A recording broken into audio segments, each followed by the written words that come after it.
Hello, my gardening friends. Today, we are diving into a topic that sneaks up on just about every gardener at some point: pests. Whether they're crawling or flying or trotting in on four legs, pests can very quickly turn a thriving garden into a frustrated gardener's absolute nightmare. But there is good news. You do not have to reach for synthetic pesticides to protect your plants. Today on Just Grow Something, we're talking all about preparing your garden before the pests show up, using methods that keep your crops safe while still protecting pollinators and beneficial insects. We'll cover physical barriers, companion planting, organic sprays, soil health, and even a few tips for keeping the bunnies and the deer at bay. Let's dig in. Hey, I'm Karen, and what started as a small backyard garden 20 years ago turned into a lifelong passion for growing food. Now, as a market farmer and horticulturist, I want to help you do the same. On this podcast, I am your friend in the garden, teaching evidence-based techniques to help you grow your favorites and build confidence in your own garden space. So grab your garden journal and a cup of coffee and get ready to just grow something. Before we dig into all the pests that also want to destroy our gardens, I want to follow up to the most recent composting episode I did with an email that I got from Kathy Carruthers that was very thought-provoking, and it's likely pertinent to a lot of you who are listening today. Kathy wrote, "Hi Karen, I was listening to your podcast on composting and thinking about all the people who compost their chicken litter. I used to also. But then I read an article and couldn't anymore. Their doo-doo is almost as bad as the pups and kitties or ours. This article is more recent. But if you dig a trench a few feet deep and dump it in there and build a bed on top of it, the bed will perform really well for a few years. Given the level of gross, in parentheses, parasitic worms, maybe don't grow root crops. And if you need help turning your compost pile, the chickens will totally help you out with that. They'll also weed the beds and do a light rototill between seasons." I know, I kind of contradicted myself here, Kathy. Okay, so yeah, she was kind of all over the place, but the gist of it was an article that she linked to that was actually a published paper that was essentially a meta-analysis of other studies. So essentially it was a review, and it was titled, "How Safe is Chicken Litter for Land Application as an Organic Fertilizer?" And I will link to that in the show notes if you choose to go peruse through it. Now, this article caused me to do a deep dive into a ton of other stories, and I will, or not stories, studies, and I will spare you the rabbit hole that I went down. But I wanted to touch on the highlights because I think there were some very important points that were made. The first thing to know is that we're not talking about home composting of chicken manure in any of these studies. All of these studies were done on commercial operations, mostly broiler hens, or not broiler birds. So we're talking confinement. We're talking thousands and thousands of birds all housed together in the same location. Some of them were layer operations, but again, you know, the conditions that these hens are being raised in is not very similar to what we do at home.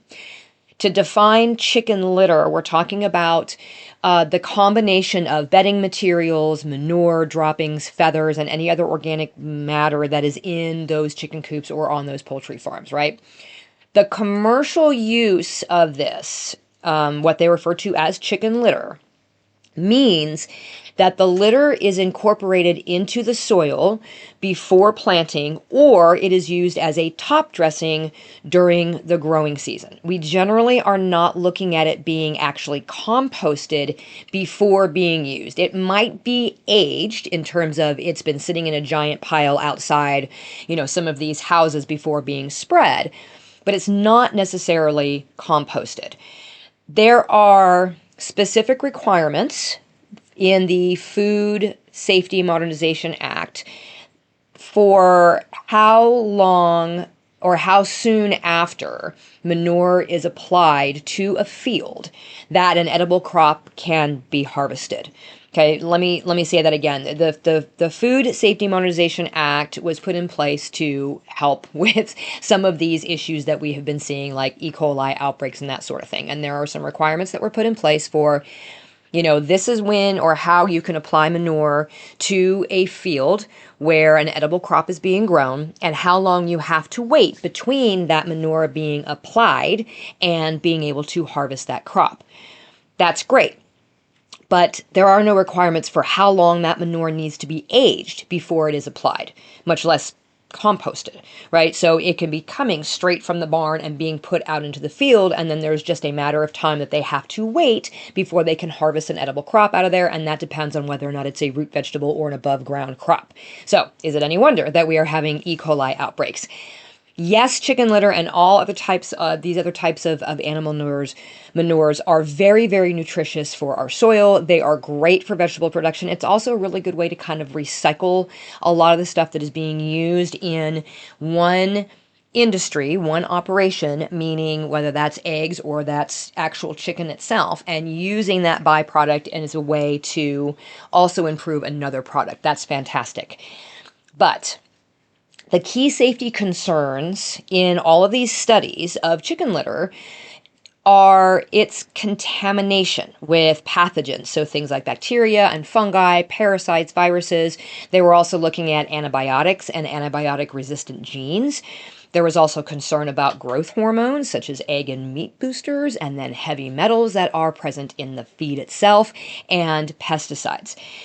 Most of these things are not concerns in home flocks because our feed sources are different. We generally are not giving our birds antibiotics on a regular basis. They're not in heavy confinement, so the load of parasites in the litter is going to be way reduced over a commercial flock. So do I think the concerns are there at the same level they would be in a commercial entity? No. But with all that being said, it is still a concern for home gardeners using our own chicken litter or that of our neighbors or whatever, whether it's been composted or not. This is because chickens are omnivores, which means they eat both meat and vegetables. If you've ever seen a chicken chase a mouse, you know this to be true. They are little tiny dinosaurs. But they are omnivores just like our cats and our dogs and even pigs. So this means that they are susceptible to a different type of load of parasites and other icky things than strict omnivores or herbivores, like strict herbivores like cattle and rabbits and sheep are. So that means that if the litter isn't handled correctly, i.e. it is composted properly, then there is a chance that those icky things could end up in our soil. Do I think it's a high chance? No. Is it going to stop me from using my chicken manure in my garden? Also no. When we get a new planter box direct planter, I typically fill the bottom 6 inches of that planter with litter from our coops, and then the next foot or so of material consists of fallen leaves and finished compost and soil amendments and a layer of potting soil on the top. So this allows that chicken litter all the way down the bottom to break down slowly underneath, composting in place, and that releases the nutrients that make their way up through the soil and eventually to the roots, and it's a fabulous way to use that litter and also feed the plants. And I am going to continue to do this. But will I add my chicken litter to my compost pile going forward? Maybe. If I can't track the temperature of that compost pile, making sure that it is getting hot enough to kill off a lot of those pathogens, I may not add my chicken litter to that pile because I'm not sure if it's getting hot enough to kill off any of the bad buggies that I don't want in there. Conversely to this, I use a pelletized chicken manure as a fertilizer here on the farm. It's a combination of chicken manure or chicken litter from layer houses that has been superheated, and it's added, or it has alfalfa meal and kelp meal, I believe, added to it as well, and it's all kind of pelletized, and then it's being used as like a fertilizer, as a natural fertilizer. I will continue to use that too because I know it's being heated. I know it's all being cooked. So I think here's what the bottom line is. Whether or not you compost your chicken litter is going to depend on how confident you are in the health of your flock and how you manage your compost pile. If you're not comfortable with that, then bury the manure somewhere and call it good. Otherwise, continue on as you have been. Thank you to Kathy for sending over some very insightful information for all of us and giving us all some food for thought, because, yeah, food safety still needs to be our #1 priority. Okay, so let's talk about preparing our garden for the inevitable pests that very well may find us. The first thing we can talk about is physical barriers. This is always, always, always one of my first lines of defense. It's one of the simplest and most effective ways to prevent pest damage, and that is to physically keep them out. And this works for both insects and animals as well. So you can choose to use a number of things. If you are in an area that stays fairly cold in the early part of the spring, you might use the lightest weight of row cover you can find, like an Agribond 15. They are actually marketed as insect fabric. It's just another type of a floating row fabric, just like we use for our frost cloths, but it's very, very thin. And it's really good for keeping out flea beetles and cabbage worms and vine borers and all these kinds of things. They let in the water, they let in the light, and they let out the air, or they let in the air, but they block insects. The problem that they don't let out, is what I was trying to say, is the heat. So I can't really use those for very long in the spring. I can use it very, very early on if I'm trying to get some stuff in super early and it needs to be protected from some frost. But after a while, when it starts to get real warm, it just traps that heat under there. So my preference is actual insect netting. I talk about this all the time. And all these things that we're going to talk about today, I will link to in the show notes so you can go and easily see what it is that I'm looking for. And if it's something that I use, I will link to the ones that I specifically purchase. Insect netting is my favorite. It is, it's a mesh. So the mesh needs to be small enough to keep out whatever it is that your particular pests are. So for me, I generally don't have a problem with thrips.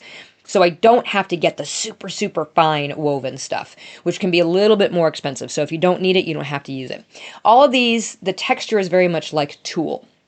And honestly, you can use tulle. If you happen to have a lot of fabric left over from a wedding or something, then yeah, by all means, go ahead and use tulle, as long as it's, the little holes are small enough to keep out what you're trying to keep out. And I do this immediately. Like as soon as something gets planted, it is getting that cover over top of it, not just for the insect pests, but also for animals. It also keeps out the deer and the bunnies and whatever else, so long as it is locked down tight enough to the soil. So I use insect netting over just about everything. You just have to remember, if your crop needs pollination, like squash or cucumbers, you will need to uncover those plants. And you can either do this by just completely uncovering it and, okay, now it's fair game, which hopefully you have some companion plants in there, which we'll talk about here in a minute. Or you can just uncover the plants during the day once those flowers start to appear, and then go back and cover it up at night. You can even go so far as to uncover it during the day, and when you go out in the evening, to cover it back up again, spraying them down, hosing them down, trying to knock off any of those insect pests that you might not see, or just doing a visual inspection and taking off any of those insects, and then covering it back up again for the nighttime, so that at least you're keeping out the nighttime invaders. The other option is to keep it on there all the time, but then you have to hand pollinate underneath the cover. So just know that if your crop needs pollination, you may only be able to protect them with the insect netting for, a certain amount of time. So other than covering each individual bed, when we're talking about keeping animal pests out, then fencing is going to be your next best option. Now, if you can manage to put a 3 or 4 foot fence around your garden area, that's going to help with like rabbits and other kind of lower crawling critters. But if you are trying to deter deer, then your setup needs to be probably 7 to 8 foot tall. And honestly, most of us don't want to mess with that. So your other option here is to do a double layer of that 3 to 4 foot fence, but space them about 3 to 5 feet apart. So a perimeter fence, and then about 3 feet in, put a second fence. That's going to be a lower fence, but also visually it tends to disrupt the deer. They can't jump all the way across that huge gap, and so they're less likely to actually jump over it. And then if we're talking about things like voles, or even cutworms too, this works for, but you can actually put collars around the base of young seedlings to prevent the voles and the cutworms from getting to them. I tend to, when I really need to, I will use toilet paper rolls, the empty toilet paper rolls, and just cut them in half and then put them around the base of the plants because they're biodegradable. I don't have to worry about it. I can just collect them throughout the season and, just use them then. There are people who have used hardware cloth and made collars out of the hardware cloth, but to me that means you have to go back out there and you have to take it up and then you have to store them, and I'm not about that. So I tend to just use paper towel or toilet paper rolls. But if you have like burrowing animals, you can also use underground barriers basically beneath raised beds. So if you have a raised bed, when you put it down and you have gophers, then you can use hardware cloth in the bottom of the bed before you create it. But if you're gardening in ground, they have things called gopher baskets. And it's essentially the same thing. It's that mesh hardware cloth, but it's in the shape of a basket. And you dig your hole and you put the basket in there, and then you fill it back in with your potting soil or your garden soil and the plant that you're planting, and it protects those roots from the gophers eating from the bottom. So, I mean, they can probably be pretty pricey. I think 2 of them goes for like $8 or $10, something like that. So, but it's a solution that you can reuse over and over again. So that's a solution if gophers are really a problem. The other way to deter animal pests is one that I kind of think is fun, but you have to really do this one ahead of time. And this is motion sensing sprinklers or even solar powered lights that have movement triggers. So any of those things that like suddenly the lights come on, or suddenly the sprinklers come on, these are things that are going to kind of scare away those larger pests like raccoons and deer. In most instances, we have some pretty brave raccoons around here, so it might not always work on them, but it'll definitely work on the rabbits, and a lot of the time it works on the deer too. So that's another way to physically barricade your garden from the 4-footed animal pests. Okay, the next technique is companion planting, all right? Strategic planting can make your garden less appealing to pests or even attract their natural enemies. We're going to go into this in detail over the next couple of weeks in terms of companion planting and interplanting. But for now, we're just going to talk about some of the basics. And the first thing is like using strong scented herbs. So basil, rosemary, thyme. These are things that can deter some pests like aphids and whiteflies. So if you interplant them among your vegetables, it can actually help to disrupt that insect detection. Marigolds. We're going to talk about this in detail next week, but marigolds do emit a chemical from their roots that can suppress nematodes in the soil if that is a problem for you. So if you have root knot nematodes in your tomatoes, for example, then yes, planting marigolds is actually going to help with that. Marigolds can also repel some above ground pests. They can also attract some above ground pests. So how you use marigolds in your companion planting is going to depend on whether or not you're using it as a deterrent or if you're using it as like a trap crop or something to draw pests away. Trap cropping is another smart strategy here. You can plant a preferred host near whatever it is that you're growing to help draw things away. So for example, nasturtiums really like, or aphids really like nasturtiums. So if you have an aphid problem in a particular crop, then you can plant nasturtiums a little bit away from it, and that is going to draw the aphids away from your main crop. So these are all different types of like companion planting. And again, we're going to go into that a little bit more next week. Then we have intercropping or interplanting. And this is a little bit more than just companion planting. When you think traditionally in terms of companion planting, I think the notion is, well, this plant does something specific to help protect this specific plant. Interplanting or intercropping is a little bit different from that. We're talking about mixing plant families together. And what this can do is confuse the chemical and visual signals that insects use to find their host plant, which makes it more difficult for them to predate on your crop. So typically speaking, when I plant my brassicas, I also plant them with onions and lettuce and alyssum, plus I am putting insect netting over the top. I am giving a physical barrier to the cabbage moths and the cabbage butterfly that always, always, always want to lay their eggs in my brassica crops. And I am also sort of masking what is going on with that host plant, the host plant being, say, my cabbage, by planting onions near them, which give off a very particular scent and that gives off sulfur, right? Which is going to confuse that signal. But then also lettuce, which is different looking than the cabbage. And then alyssum, which is also another one that is different, but it's also flowering, so it brings in some of the good insects. So in this instance, we are masking and not repelling. There is also the appropriate and inappropriate landings theory. The appropriate, inappropriate landing theory says that pests follow a 3-step process when selecting a host plant. Traveling to an area with the host plant by following specific odors, using visual stimuli such as appearance, color, and size to land on a plant surface, and making a few short flights to neighboring leaves. To be successful, the insect must make consecutive appropriate landings on a host plant to stimulate egg laying. Non-host or inappropriate landings reset the egg-laying process. Researchers noted that flying pests made several test landings on plants before deciding it was a good place to lay their eggs. In fact, they needed a specific number of appropriate landings on the foliage of their target plant before the egg-laying process was stimulated.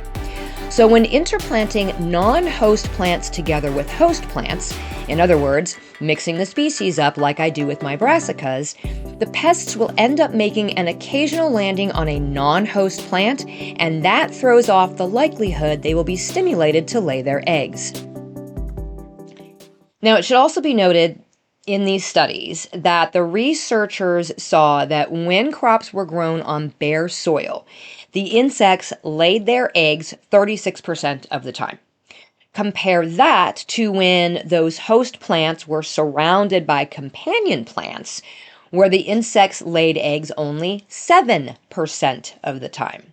So not only does this show us that growing our plants in a monoculture is, again, a bad idea, it also shows us that mulch, here, once again, is our friend. See, I'm always talking about mulch.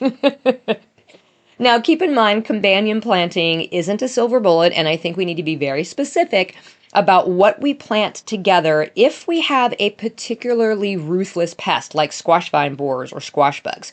So in the instance that we have a very pervasive problem, I think we need to be mindful of not just the life cycles of those pests and the timing for the maturity of our host crop and their companions. It's going to take some experimenting, but I still maintain that companion planting and intercropping are powerful additions to a diverse garden ecosystem that can also help deter pests.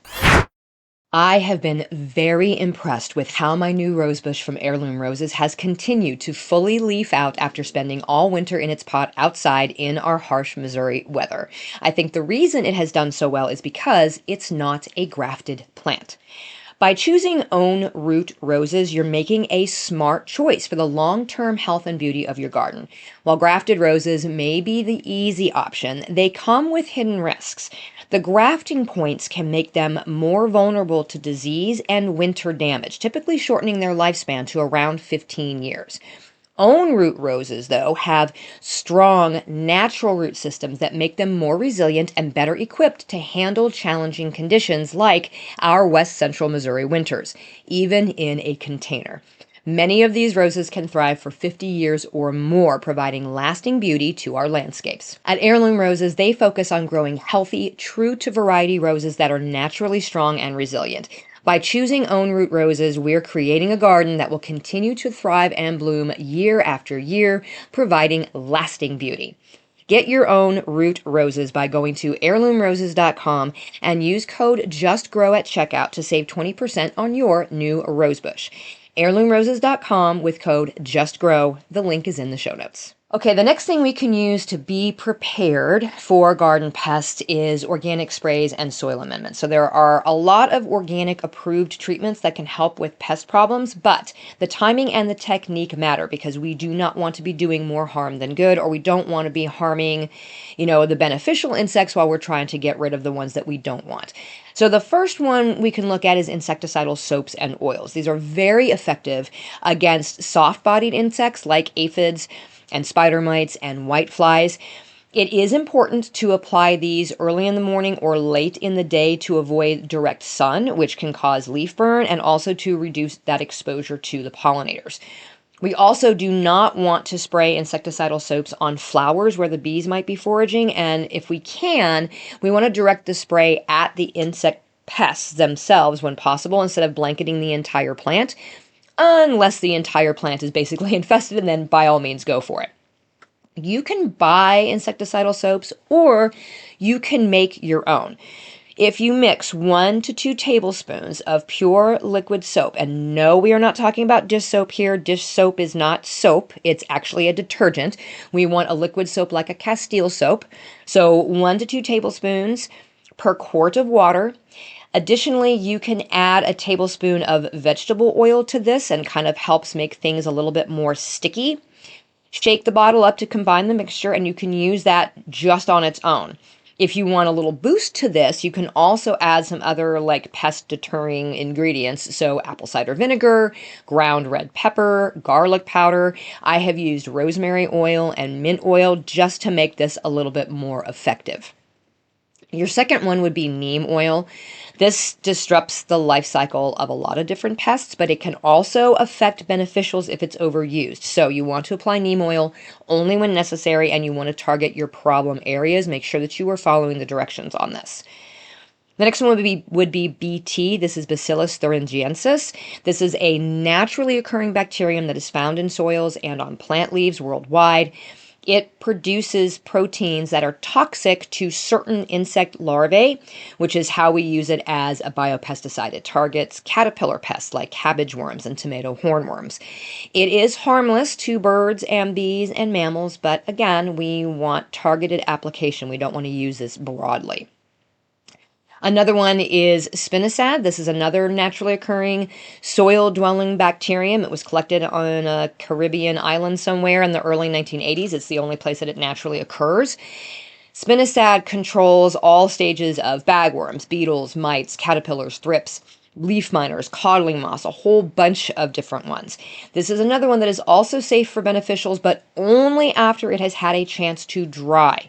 So this is one that you want to spray at dusk and allow it to dry on the leaves overnight to avoid harming anything else. It will kill a bee if it is sprayed directly on it. So make sure that you are being very thoughtful about when you spray these things. Generally speaking, between the hours of 10 a.m. and 3 p.m. are our peak pollinator time. So you want to be spraying these things before or after those times. Another one is diatomaceous earth. This can be useful around the bases of plants for crawling pests. Essentially, it kind of cuts their exoskeleton.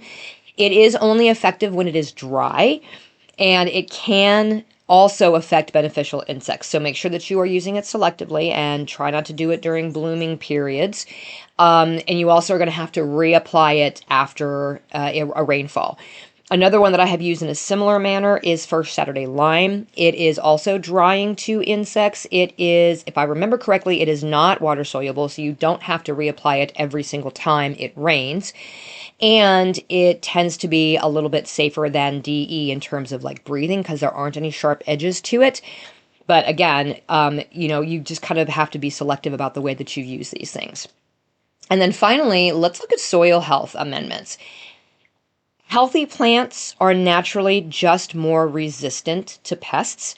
So in addition to all of these other things that we're talking about, we should be trying to maintain balanced nutrients in our soil that can help to reduce insect attraction, right? We should be adding compost. We should be mulching, again with the mulch. All of these things are going to improve the ability of our plants to resist the insects, but also to be more resilient. If they do have insects come in and predate on them, they're going to bounce back faster the healthier they are. So we should always be focusing on our soil health, but even more so in terms of being prepared for garden pests or to keep garden pests away. So sometimes the best pest control is simply based on how we plant our gardens.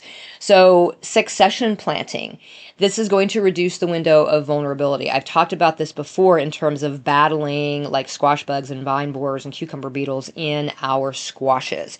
If one crop gets hit, the next one may escape damage entirely, depending on the life cycle of the insect that you're battling. So if you can do succession plantings in your area, if you have a window of time that's long enough in your gardening, which I recognize a lot of us don't, but if you do, you can plant an early crop and a mid-season crop and a late crop of the same crop, and the hope there is that that crop is only going to be vulnerable during a specific window of time.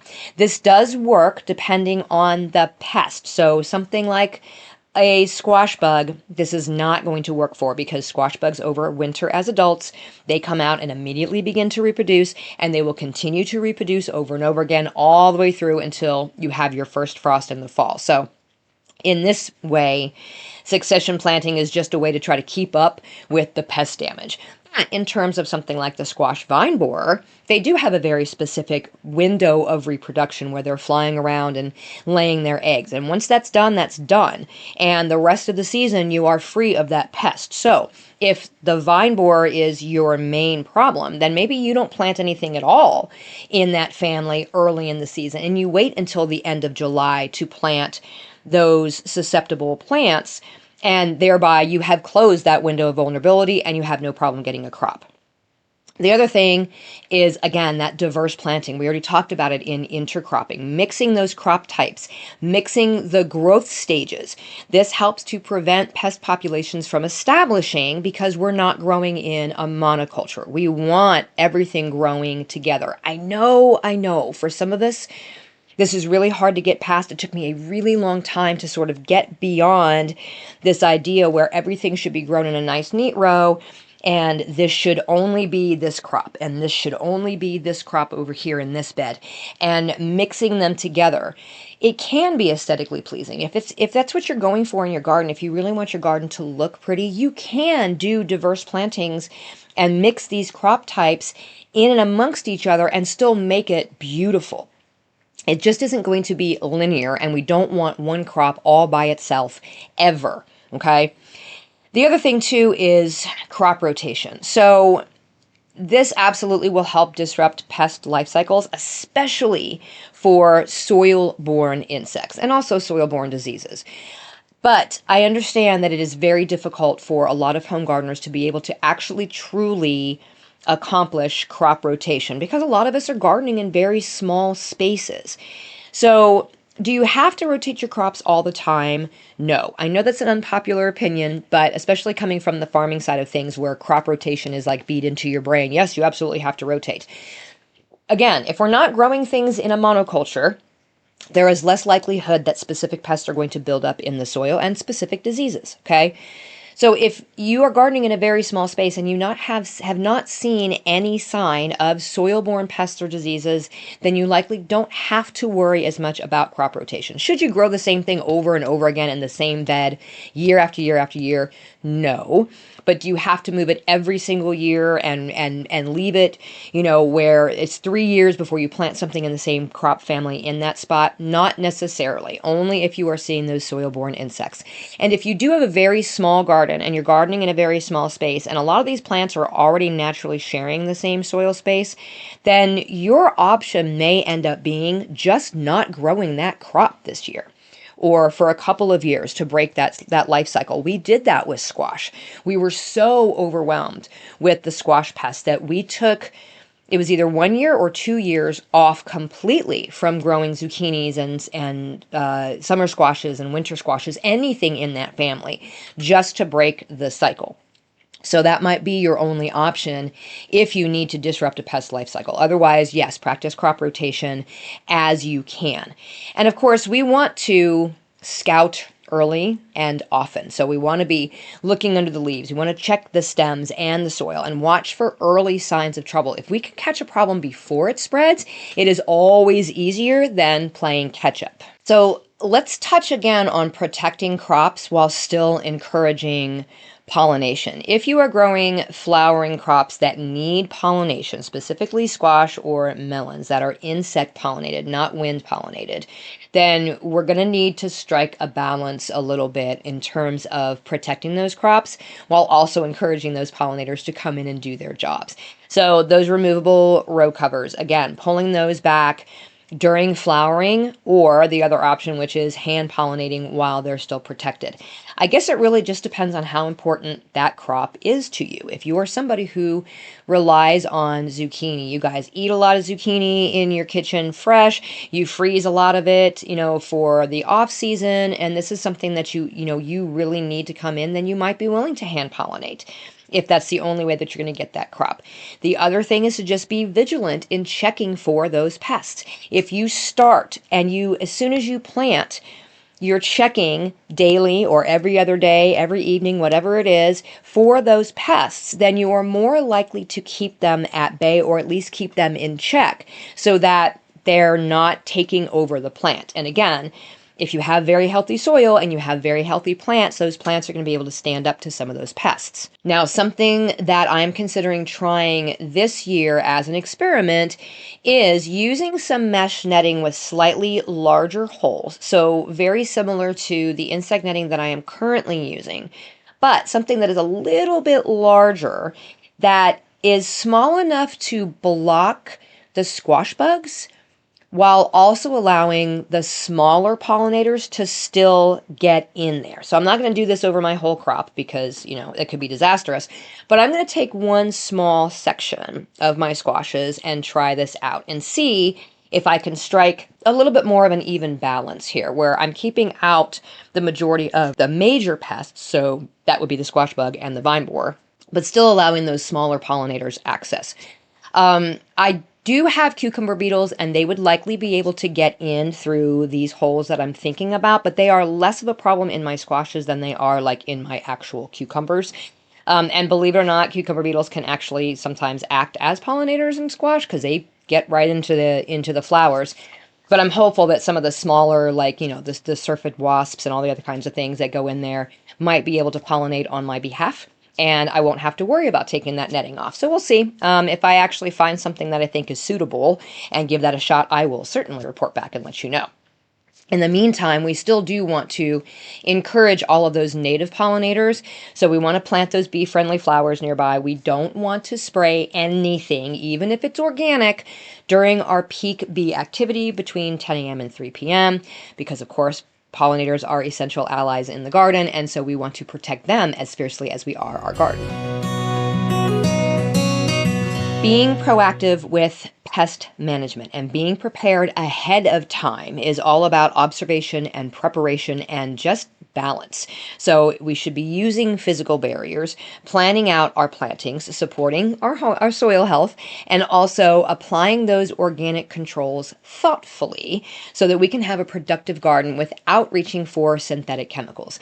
Are there some instances where it just may be necessary for you to spray something that you otherwise wouldn't? Sure, absolutely.